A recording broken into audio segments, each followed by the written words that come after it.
They called him Mr. Low Kick, and for good reason.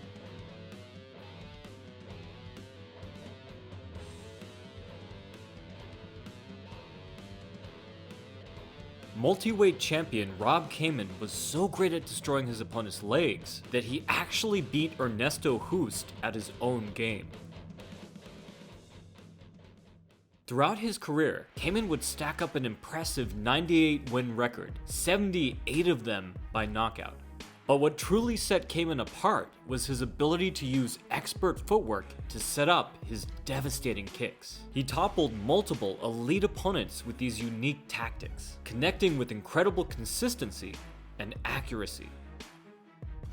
How did he achieve such incredible feats of skill with such regularity? In fact, it mostly came down to Kaman's mastery of multiple stances, and his ability to move effortlessly between them. In all striking arts, the very first thing a fighter is taught is how to stand. A more squared up stance, where both feet are near parallel, allows a fighter to defend and attack both sides with equal power and precision. With the fighter's weight equally distributed, it's much easier to move laterally to either side. Fighters like Mike Tyson or Boss Rutan have used this stance throughout their careers with tremendous results. But more common is a staggered stance, where one leg is further behind for easier in and out movement. This places the fighter's dominant side further away, and this extra distance allows fighters to build up more momentum and produce far greater power with their rear side attacks. And rather than choose between these two stances, Kaman instead used his expert footwork to seamlessly transition between both, taking advantage of the squared up stance's lateral movement and equal distribution of power, as well as the staggered stance's speed, defense, and angle manipulation. Like Willie Pep, Kaman would use V shifts and C shifts to create advantageous positions, shuffling across opponents' center lines to create deep angles. Using this tactic to flank opponents, he could attack the side of their legs where they were most vulnerable.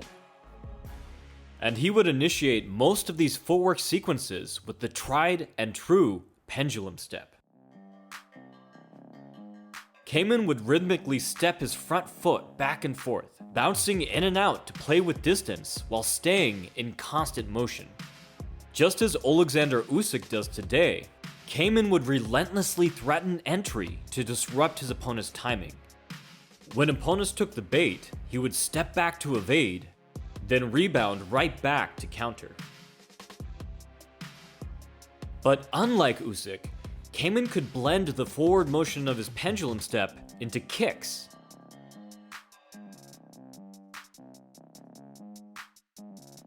Then blend the retraction of his kicks into a backward shuffle out of the exchange. While opponents would be expecting a simple step, Kaman could instead smoothly transition into a hard leg kick. And by the time his competitors were ready to counter, Kaman would already be gone. Using the same tactic, he would add punches into the mix. This created variety and therefore unpredictability, making him even more dangerous. By simply shifting his hips away or pulling his torso back, Kaman could use the momentum from his pendulum step to evade leg kicks or punches without even breaking his rhythm. But while this forward and backwards footwork made for some impressive tactics, Kaman shined the most when he was using the pendulum step to transition between different stances. Each time Kaman's feet came together, he was primed to move in any direction or transition to any stance.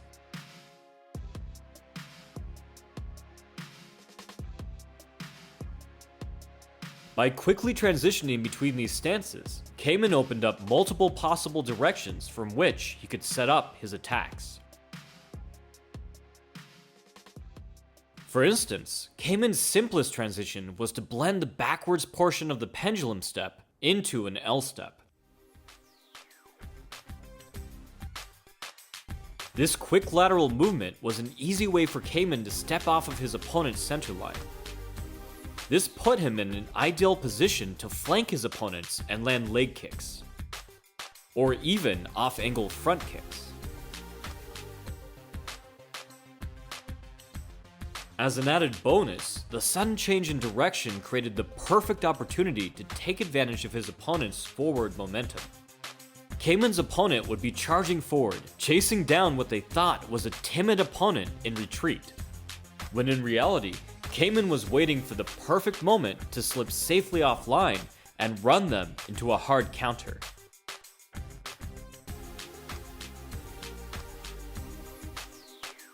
But Kaman didn't always blend the pendulum step into footwork.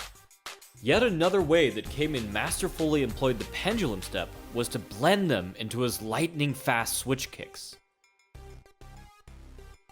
A longtime staple of Muay Thai masters like Buakaw, the switch kick involves using a switching step to alter your foot positioning, loading up your lead leg with more power by quickly placing it further away from the target. Incredibly, Kaman would combine the traditional Muay Thai switch step with an exaggerated pendulum step, driving his lead foot so far back it became a staggered stance.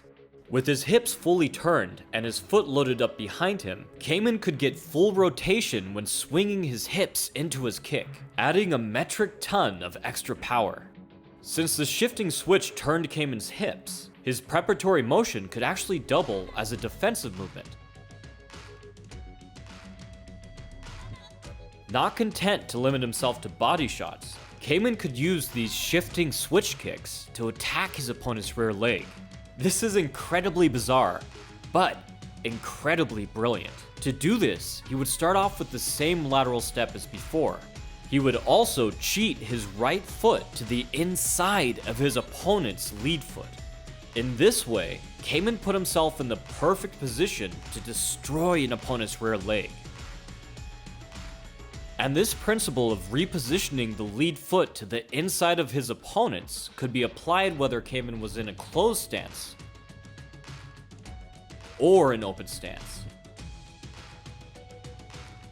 The only difference being that the closed stance required a switch shift, whereas with the open stance, Kaman was already in an ideal position to strike at his opponent's support leg. And he could not only defend against opponents' leg kicks with this tactic, but also return one of his own. One final thing to note about Kaman was that his kicks served a double purpose as both offense and defense. Kaman's timing and positioning was so great that he could intercept opponents' kicks with his own, usually targeting their support leg. And he could do this regardless of which leg they were throwing with, which leg he was kicking with, or which stance he was currently in. So I'm curious, do you think Kaman was the best leg kicker of all time? If not, then who? If you would like to learn more about these tactics for yourself, you can check out my books on footwork, aggressive defense, and power. From the Modern Martial Artist, this has been David Christian, wishing you happy training.